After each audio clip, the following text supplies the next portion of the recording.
বাংলাদেশে আমাদের রাজনৈতিক দলগুলো সংস্কারী ইতিহাস খুব নির্মম, নিদারুণ। আমরা ৭২-এ বঙ্গবন্ধুর উপর আস্থা রেখেছিলাম, উনি বাকশাল দিয়ে শেষ হয়েছেন। আমানুল্লাহ আমান, হাবিবুর রহমান হাবিব, মোস্তাফিজুর বাবুলরা, নাজমুল হাসান প্রধান, শফি আহমেদ, জহিরুদ্দিন স্বপনরা ডাকসু ভবনে বসে সর্বদলীয় গণদুশ্মনের তালিকা করতাম আমরা। এই গণদুশ্মনদের আমরা প্রতিহত করব। পরে আবার ওদের কাছ থেকে চাঁদা নেওয়ার রশিদ আবিষ্কার। ইকবাল সোবহান চৌধুরী আর মঞ্জুল হাসান বুলবুল, আবুল কালাম আজাদরা আওয়ামী লীগ করছে, এইটার চেয়েও বড় অপরাধ। তারা মিডিয়াকে ধ্বংস করেছে, মিডিয়াকে জনগণের শত্রুতে রূপান্তরিত করেছে। মানে কি বলবো, একটা সহজাত প্রবৃত্তি হচ্ছে অনেক সময় চরমপন্থী হয়ে যায়, আবার অনেক সময় খুব নরম হয়ে যায়। এবং এই যে গণধিকৃত ব্যক্তিদেরকে সামাজিক স্বীকৃতি, এটা মুক্তিযুদ্ধের পর আওয়ামী লীগও শুরু করেছিল। সেই সময় স্বাধীনতা বিরোধীদের সামাজিকভাবে প্রতিষ্ঠা করা।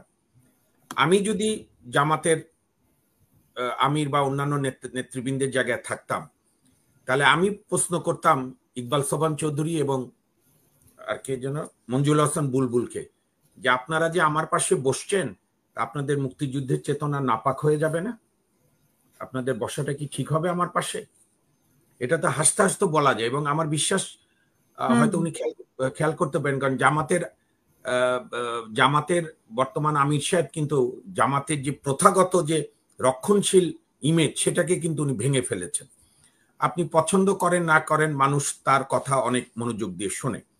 এবং গণতন্ত্রে শুধু একটি দুটি দল থাকবে, এটিও একটি স্বৈরাচারী চিন্তা।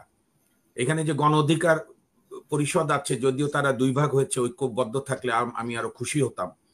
তো এখানে বাংলাদেশের মতো দেশে একটি অগণতান্ত্রিক সমাজে, যেখানে পরিবার থেকে রাষ্ট্রে, মাঝখানে স্কুল, কলেজ, বিশ্ববিদ্যালয়, আবার একটা কালচার আছে সিনিয়র জুনিয়র, সিনিয়র ভুল করলেও জুনিয়র চুপ করে থাকে, আবার জুনিয়র মস্তান হয়ে গেলে সিনিয়র ভয় পায়। এরকম একটা সমাজে অনেক কয়টা রাজনৈতিক শক্তি মিনিমাম বড় হয়ে না উঠলে, ওই ২০০-র বেশি সিট পেলেই কোনো সংস্কারও মনে থাকে না, কোনো ব্যালেন্স অফ পাওয়ারও মনে থাকে না, একই রকম করে। তো সুতরাং আমি মনে করি যে রাজনৈতিক দলগুলো আরো বিকশিত হোক, বিভিন্ন ঐক্যবদ্ধ হোক। আর বিএনপি সহ অনেক দলই নির্বাচন চাইবে, অবশ্যই এটা চাইতেই হবে, এটা অনুরোধ থাকবে, আহ্বান থাকবে, দাবিও থাকবে। কিন্তু আমি মোটা দাগে যে কথা বলতে চাই, বাংলাদেশে আমাদের রাজনৈতিক দলগুলো সংস্কারী ইতিহাস খুব নির্মম, নিদারুণ। আমরা ৭২-এ বঙ্গবন্ধুর উপর আস্থা রেখেছিলাম, উনি বাকশাল দিয়ে শেষ হয়েছেন। চরম ফ্যাসিবাদ। ৯০-এর গণঅভ্যুত্থানে ঐক্যবদ্ধ আন্দোলনের কি শক্তি হাসিনা আক্তার। আমি তখন সর্বদলীয় ছাত্র ঐক্যের খুব টকবগে কর্মী, অ্যাক্টিভ। আমার মনে আছে জিহাদের লাশের পরে গড়ে ওঠা সর্বদলীয় ছাত্র ঐক্য, যখন অভিনিরুরা তদানীন্তন ডাকসু ভিপি আমানুল আমানকে হত্যার জন্য গেল, অভিনিরুর গ্রুপ জাতীয় পার্টির হয়ে, তখন হাবিবুর রহমান হাবিব, তখন ছাত্রলীগের প্রেসিডেন্ট ছিল, উনি বলেছিল আমান আমারও ভিপি। এবং দুই নেত্রী বুঝে ওঠার আগে সর্বদলীয় ছাত্র ঐক্য গড়ে উঠেছিল। কারণ ওই ছাত্র আন্দোলনে আমরা যারা কর্মী এবং আমাদের যারা ছাত্র নেতারা ছিল, আমানুল আমান, আপনার হাবিবুর রহমান হাবিব, মোস্তাফিজুর রহমান বাবুল, নাজমুল হক প্রধান, জহিরুদ্দিন স্বপন, তারপরে আরো অন্যান্য নেতৃবৃন্দ, এরা জীবনের একটা বড় অংশ ফেড আপ হয়ে গিয়েছিল এরশাদের বিরুদ্ধে লড়াই করতে। এবং আপনাকে আরেকটা বলি, আমি ফারুক ভাইয়ের সঙ্গে কণ্ঠ মিলিয়ে বলি, ঐক্যবদ্ধ সবসময় যখনই বাঙালি ঐক্যবদ্ধ হয়েছে, বিজয় হয়েছে, ওই সময় এরশাদ একটা গ্রুপিং এর চেষ্টা করলো যে বঙ্গবন্ধুর ছবি কেউ তুলবে, কেউ জিয়াউর রহমানের ছবি তুলবে।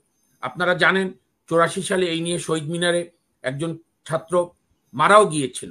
তারপরে ছাত্র সংগ্রাম পরিষদ এবং বিএনপি ছাত্র দল মিলে সিদ্ধান্ত হলো শহীদ মিনারে কোনো নেতার ছবি উঠবে না।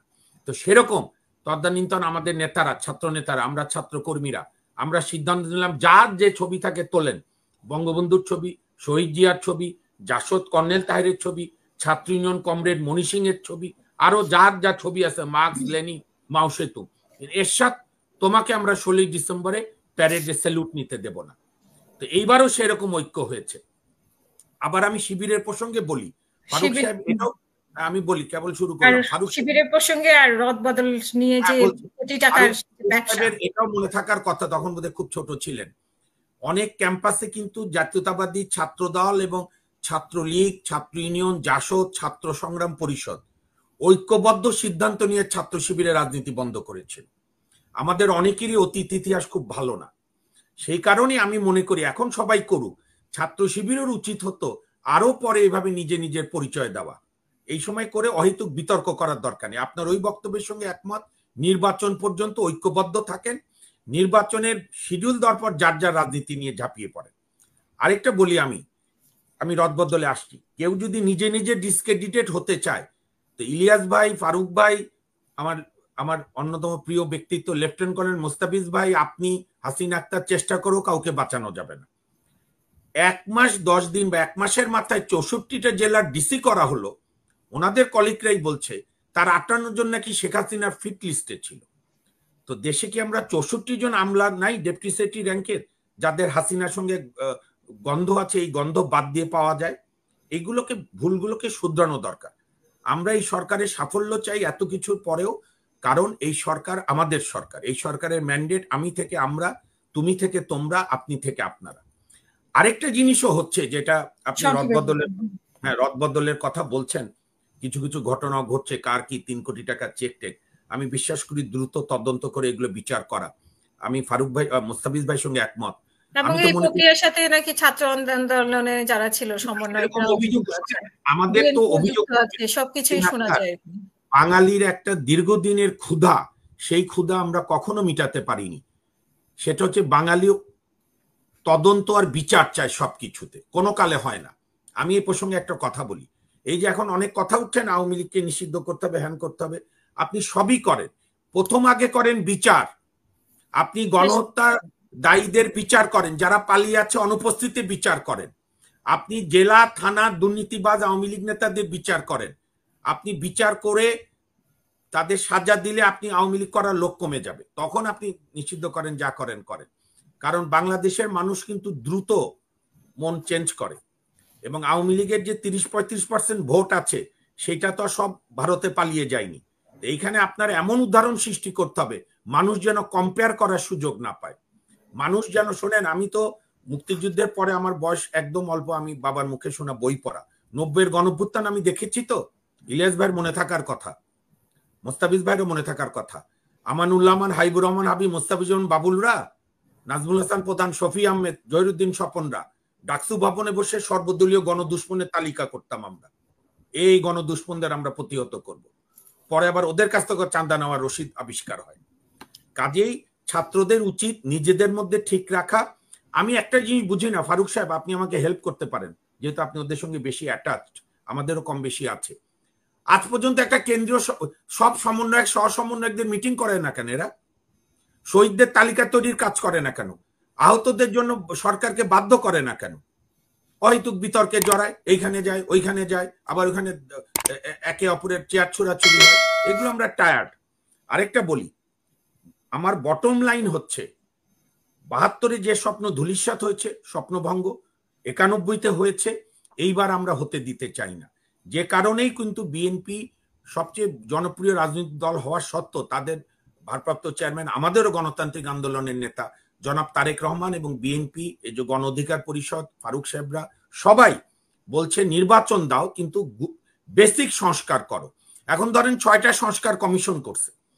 এতদিন আমি মনে করছিলাম বাকি সদস্যদের নাম বলে দেবে, দিয়ে তারা কাজ শুরু করবে। যেমন আমার দৃষ্টিতে বিচার বিভাগের সংস্কারের মোটামুটি একটা রূপরেখা দাঁড় করাতে 2-2.5 মাসের বেশি লাগবে না। কারণ 15-17 বছর ধরে শেখ হাসিনার বিরুদ্ধে আমরা আইনজীবীরা লড়াই করছি, আমরা জানি। সেম ইলিয়াস ভাইদের মিডিয়া বিষয়ক যদিও করেনি, করবে। আপনার আরেকটা কমিশন দ্রুত করা দরকার, কেউ বলছি না, শিক্ষা কমিশন। শেখ হাসিনার সবচেয়ে অন্যতম বড় অপরাধ হচ্ছে কিছু মূর্খ প্রজন্ম তৈরি করেছে বছর পর বছর ধরে, জোর করে জিপিএ 5 দিয়ে। আজকে দেখেন সুবিধাবাদী প্রবণতাগুলো আমাদেরও পরিত্যাগ করতে হবে। আপনিও আমাকে আগে পরিচয় দিতেন, আমরাও আইনজীবীরা ঐক্যবদ্ধভাবে তাপসের বিরুদ্ধে মামলা, শেখ তাপস আন্দোলন, ইউনাইটেড লয়ার্স ফ্রন্ট করছিলাম। 8ই আগস্টে আমরা আইনজীবীদের একটা বড় অংশ হাইকোর্টেরও বিচারপতিদের পদত্যাগ চাইলাম। দুঃখজনক, আজ অবধি আইনজীবীদের সবচেয়ে বড় সংগঠন বিএনপি সমর্থিত জাতীয়তাবাদী আইনজীবী ফোরাম হাইকোর্টের বিচারপতিদের পদত্যাগ তো দূরের কথা, বিচার বিভাগের সংস্কার নিয়ে একটি বিবৃতি নেই। বরং উল্টো আমরা যে আন্দোলন করছি নানাভাবে বিবৃতি দেয়। দিয়েছে অতীতে, এখন অবশ্য দেয় না। তো এটাও এই সুবিধাবাদী প্রবণতাগুলো থেকে বেরিয়ে আসতে হবে। মোস্তাফিজ ভাই যেটা বলছে আমি একমত। আমার প্রত্যাশা ছিল জামাতের আমির সাহেব এটা একটা দৃষ্টান্ত হয়ে থাকতো। এটা কিন্তু একদিক থেকে ইলিয়াস ভাই যেহেতু খুব সজ্জন মানুষ, ভদ্র মানুষ, শান্ত মানুষ, এই জন্য উনি ওনার কলিগদের কথা বলেছে। কিন্তু ইকবাল সোবহান চৌধুরী আর মঞ্জুল হাসান বুলবুল, আবুল কালাম আজাদরা আওয়ামী লীগ করছে, এইটার চেয়েও বড় অপরাধ। তারা মিডিয়াকে ধ্বংস করেছে, মিডিয়াকে জনগণের শত্রুতে রূপান্তরিত করেছে।